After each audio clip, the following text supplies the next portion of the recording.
right, so unit 10, what we're going to be doing, we're going to start solving. We're going to begin by solving using the square roots. Okay, so for today, I want to be working questions 1 through 4. First thing we got to do is get the letter to the square power by itself. All right, it says solve each equation by taking square roots, answer each as a whole number or simplify fraction. Okay, so let's take a look. So first of all, what I'm going to do, I'm going to draw a line. I draw a line that separates it through the equal sign. My idea is to make two sides. I have a left side and a right side. So the equal sign is what separates the sides. So the first thing I'm going to do is move everything, every number that has nothing to do with the x squared. In this case, the -1. This -1, I can just cancel it and move it to the other side. The only thing that it changes the sign. Previous teacher might have said opposite signs, so it does. Instead of -1, on the other side it becomes +1. So don't forget to switch the sign. So I have that x squared is equal to 15 plus 1, I get 16. Now to solve for x, to get rid of an exponent, I know plus and minus undo each other. Addition, subtraction are opposite of each other. Multiplication, division are the opposite of each other. Now the exponents, the way I'm going to get rid of an exponent is by doing the square root. In this case, because it's a second exponent, so square root. If my exponent was to the third, I will do the cubic root. But for today's lesson, we're only going to do square roots. So it's going to be to the second. Okay, so I'm going to do square roots on both sides. I said square root and the squared exponent undo each other. So I'm going to get an x equals. Now, what number multiplied by itself gives me 16? That's what square root means. A number multiplied by itself gives me 16. Well, one of my numbers I'm thinking is 4, right? Because 4 times 4 is equal to 16. But I'm also thinking of -4 because -4 times -4 also gives me +16. So in this case, I happen to have two answers. The way I want you guys to type them, I want you to type them from small to large. Okay, so negatives are smaller. So my answer in this case will be -4. And so you guys will type in the word and 4. Don't forget the spaces before and after the and.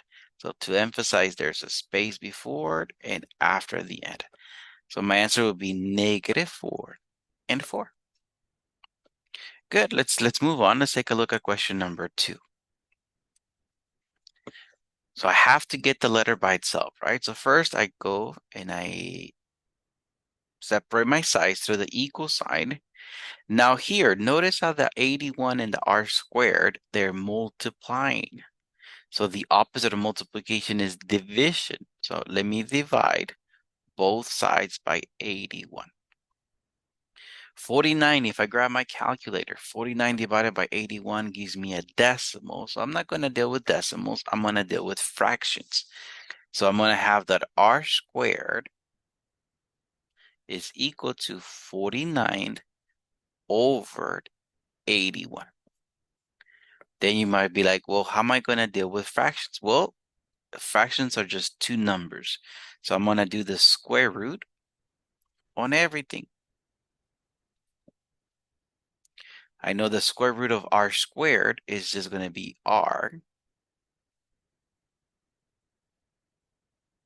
Remember, I use square roots to get rid of the square exponent. So it's going to be r.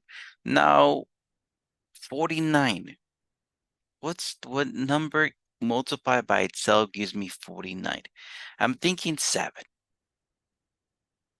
Right? 7 times 7 is 49. What about the number at the bottom? 81. What number multiplied by itself gives me 81? That will be 9. So I'm thinking +7 over 9. And then negative, right? I'm gonna do right now here, positive and negative 7/9.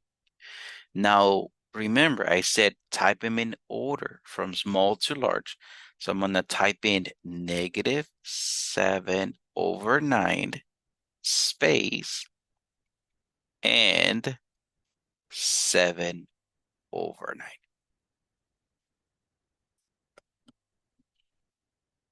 Now, some of our answers are going to be fractions. So that's why on the instructions it says answered as a simplified fraction. So what does simplified fraction mean? If you can make your numbers smaller, do so, right? The way we're going to make numbers smaller is by dividing top and bottom by the same thing. 7/9 cannot be simplified, but let's say I had something like 6/8. Now that can be simplified, right? A fraction like 6/8, that can be simplified because I could divide both numbers by 2, right? I could make my numbers smaller. So 6/8, not so good. In that case, that will become 3/4. But in our case, 7 and 9, there's nothing I can divide them by to make them smaller. So I'm just going to leave them as 7/9. All right, let's take a look at question number 3. So to begin with, let me separate it through the equal sign. I see 36 and x squared. That's a multiplication because they're next to each other. So I'm going to divide by 36. So they cancel out. X squared is equal to 100/36. And then I remember I have to do the square root on everything.